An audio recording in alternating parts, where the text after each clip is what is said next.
In the far frozen north, where the wind carries the whispers of lost souls, a young hunter named Kale walked alone across endless snow, his fur cloak heavy with frost, his breath turning to mist in the cold air. He moved with quiet steps, haunted eyes staring toward the white horizon, each footprint a memory of something he could not forget. Around his neck hung a bear-tooth pendant, a relic from the hunt that took his father's life, a symbol of strength and of guilt he carried in silence. One morning, the sun barely rose through the icy fog. Kale followed a trail of deep paw prints winding between black pines. The forest was quiet, the air thick with frost and ghosts, and there, through the pale mist, a mother bear stood beside her cub, her white fur shimmering in the dim light like snow turned to spirit. Kale's breath caught. He lowered his spear, seeing only peace in the cub's golden eyes. But fate cracked like a broken branch. The mother charged to protect her child. Instinct betrayed him. His arm moved before his heart, and the spear flew. Time slowed. The weapon struck true. The roar split the air, and crimson bloomed across the snow. The cub screamed and ran into the blizzard as silence fell like ash. Kale dropped to his knees, trembling hands stained with blood, his reflection shaking in the ice beneath him. Then the sky opened. The aurora poured down like a river of souls, green and violet light dancing across the snow. Within it, a vast shadow took shape, the spirit of the north. Its voice echoed in his chest. "You have broken the circle. Walk in the skin of those you have slain." Light burst from the heavens, wrapping around him, lifting him from the earth until his scream became the cry of a beast.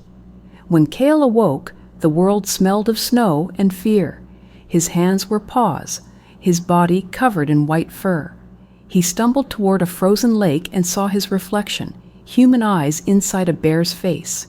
His roar shook the valley, scattering ravens into the dawn. Nights passed. He learned to move through the forest, to breathe with the wind, to eat from the river, yet inside him the man still mourned. One stormy night, beside a lonely fire, a young woman named Ira found him. Her eyes were kind but unafraid. She saw no monster, only a wounded soul trapped in a wild body. She reached out her hand, and the beast bowed.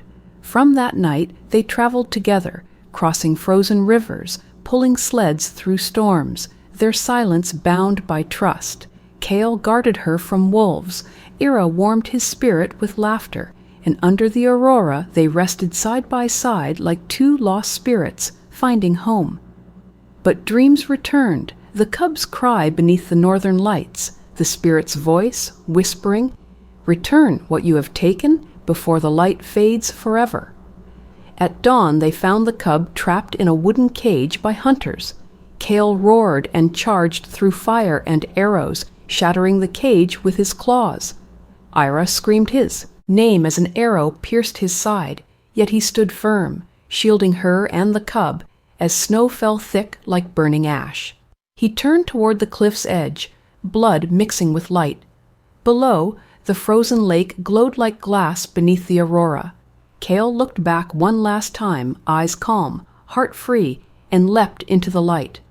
The world froze, then the sky ignited, a white blaze expanding across the heavens, forming a colossal bear made of stars. The spirit of the north rose once more, its roar echoing through eternity. Years passed. Spring melted the snow. The valley bloomed with green and gold.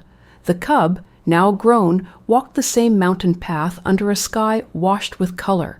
He paused, looked upward, and in the shimmer of the northern lights saw a glowing white bear watching from above, silent, eternal, forever guarding the north.